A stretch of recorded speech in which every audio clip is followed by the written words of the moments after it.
Hello students, good morning to all of you. Class 11th chemistry.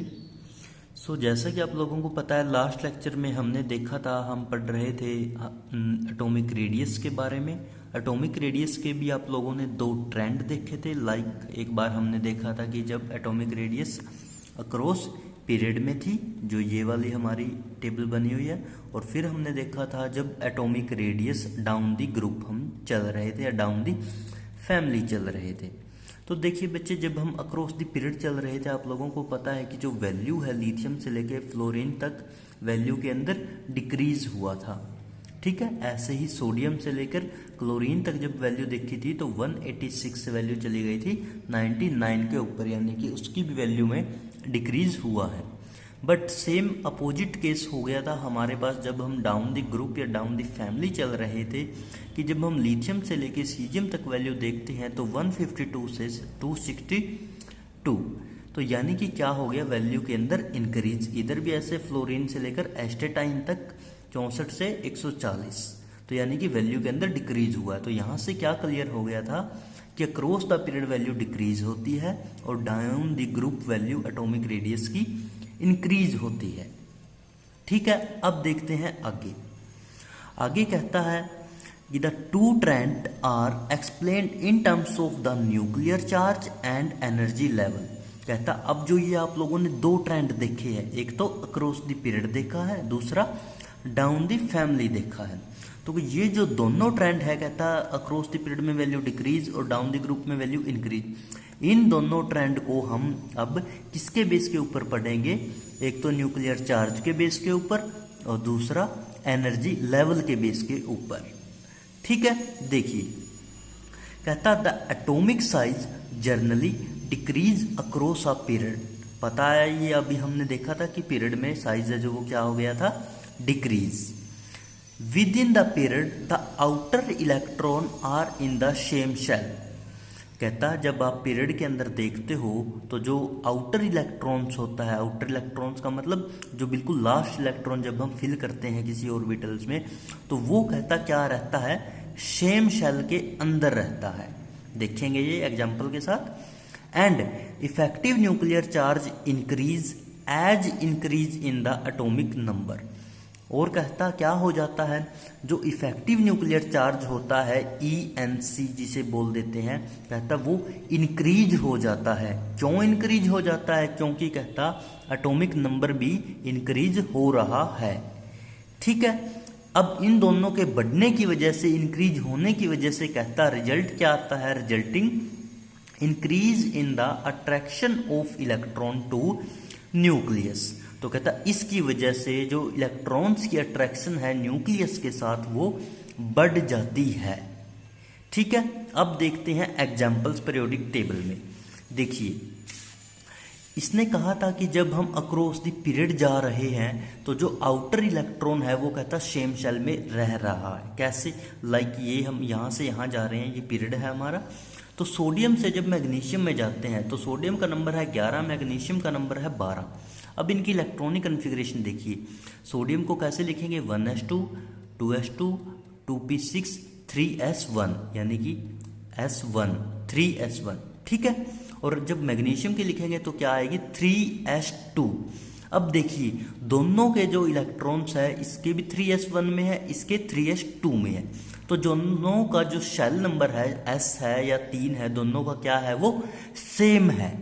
ठीक है, कहता shell number तो क्या रहा, जिसमें इलेक्ट्रॉन फिल हुए, लास्ट इलेक्ट्रॉन वैलेंस इलेक्ट्रॉन, वो तो कहता सेम है, लेकिन उनका एटॉमिक नंबर क्या हो गया, बढ़ गया। देखिए पहले 11 था, अब क्या हो गया, 12। तो एटॉमिक नंबर तो बढ़ गया, लेकिन इलेक्ट्रॉन जिसमें फिल हुए शेल में वो क्या रहा, सेम रहा। दूसरा, अब जब इलेक्ट्रॉन्स बढ़ गए हैं, कहता उसकी वजह से जो बीच में ये हमारा न्यूक्लियस होता है, कहता न्यूक्लियस की और जो आउटर इलेक्ट्रॉन की अट्रैक्शन है वो क्या हो गई, बढ़ गई। इफेक्टिव जो न्यूक्लियर चार्ज था कहता वो भी बढ़ गया, जिसकी वजह से जो अट्रैक्शन है इलेक्ट्रॉन्स की और न्यूक्लियस की वो बढ़ जाती है।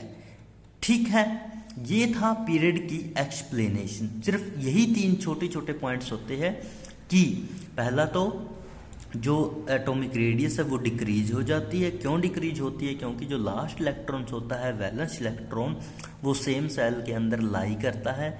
दूसरा, इफेक्टिव न्यूक्लियर चार्ज बढ़ जाता है। वो इसलिए बढ़ता है क्योंकि एटॉमिक नंबर बढ़ जाता है, और उन दोनों की वजह से कहता जो अट्रैक्शंस होती है इलेक्ट्रॉन की न्यूक्लियस के साथ वो भी बढ़ जाती है। ये थी पीरियड की एक्सप्लेनेशन। अब हम देखते हैं वर्टिकल कॉलम में या डाउन द ग्रुप में। कहता in the vertical column of PT यानी कि periodic table the atomic radius increase regularly with the atomic number. कहता जब आप लोग डाउन द ग्रुप जाते हो तो एटॉमिक जो रेडियस है वो भी बढ़ जाती है अकॉर्डिंग विद एटॉमिक नंबर, क्योंकि जैसे जैसे नीचे जाएंगे तो नंबर बढ़ रहा था। लाइक देख लेते हैं, कोई भी एग्जांपल देख लीजिए। लाइक ये क्या है 25 पे मैंगनीज।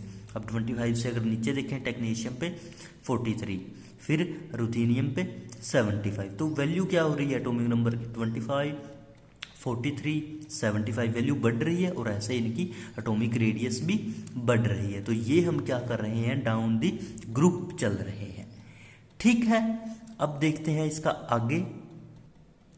देखिए आगे कहता है कि for the alkali metals and halogen. अब एल्कली मेटल्स कौन सी है? यानी कि ग्रुप नंबर 1, जिसमें कौन कौन आते हैं? Hydrogen, lithium, sodium, potassium, rubidium, caesium, francium. ठीक है, कहता जो एल्कली मेटल्स है और जो हेलोजन्स है, हेलोजन्स कौन सी आएगी? जो ग्रुप नंबर 17 में है। कौन कौन सी? Fluorine, chlorine, bromine, iodine. Clear? इसलिए बोल रहा हूं बच्चे में बार बार, ताकि आप लोगों को ये याद हो जाए कि कौन से ग्रुप में कौन से metal, non metal elements, noble gas, halogens क्या चीज रहती है। कहता है the principal quantum number n। आपको पता है कि हमारे पास 4 क्वांटम नंबर होते हैं। जो सबसे पहला आता है that is principal quantum number, जो क्या बताता है? n होता है जिसका सिंबल, और जो हमें मेन एनर्जी लेवल के बारे में बताता है। तो कहता है कि the principal quantum number n increase and valence electron are farther from nucleus. कहता क्या होगा, जो एल्कली मेटल्स है और जो हेलोजन्स है उनके अंदर जो n है principal quantum number, main energy level, वो बढ़ जाएगा, और जो वैलेंस इलेक्ट्रॉन हो गए, जो बिल्कुल लास्ट इलेक्ट्रॉन्स होते हैं, कहता वो न्यूक्लियस से क्या हो जाएंगे? अधिक दूर हो जाएंगे, farther from nucleus. And this happen because the inner energy level are filled with electron. और ऐसा कहता क्यों होगा? दिस हैपन क्यों होगा ऐसा घटित?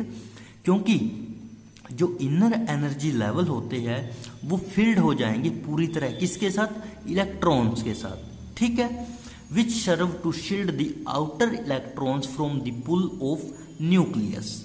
और जो कहता क्या करेंगे, पूरे फिल होने की वजह से जो आउटर वाले इलेक्ट्रॉन्स हैं उनको ये शील्ड करेंगे, उनको ये प्रोटेक्ट करेंगे। शील्ड एक नया वर्ड आया, आगे इसके बारे में डिटेल में बताऊंगा।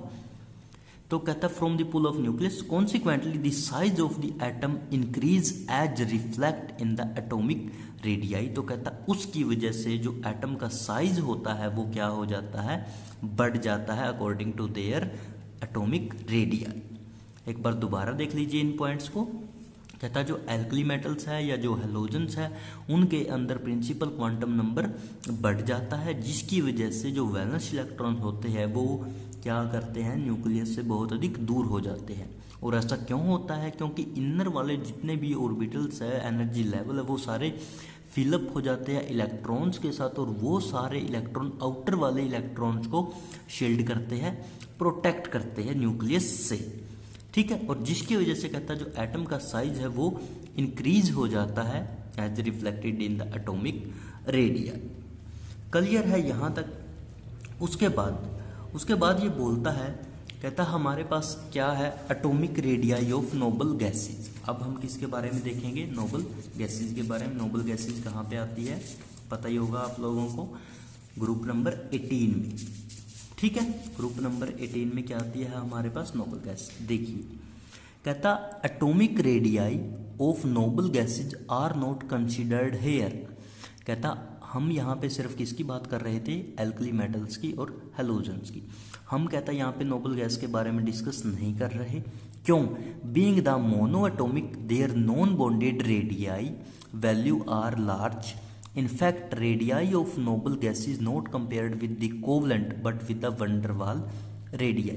कहता है यहाँ पे हम नोबल गैसेज की रेडियाई के बारे में तो कंसिडर नहीं करेंगे। क्यों नहीं करेंगे? क्योंकि बीइंग मोनो एटॉमिक, क्योंकि वो कैसी होती है? मोनो एटॉमिक होती है। ठीक है। दूसरा, उनकी वैल्यू है जो वो बहुत लार्ज होती है एज कम्पेयर टू अदर्स। ऐसा क्यों है? कहता इनफैक्ट इवन यहाँ तक हम एनजी का मतलब मैंने यहाँ पे लिखा है नोबल गैस से। कहता जो नोबल गैस की रेडियाई होती है उनको हम कभी भी कंपेयर नहीं करते कोवलेंट रेडियाई के साथ, बल्कि क्या करते हैं, उनको कंपेयर करते हैं वंडरवाल रेडियाई के साथ। ठीक है स्टूडेंट्स, यहाँ तक ये था हमारा रेडियाई का कंसेप्ट।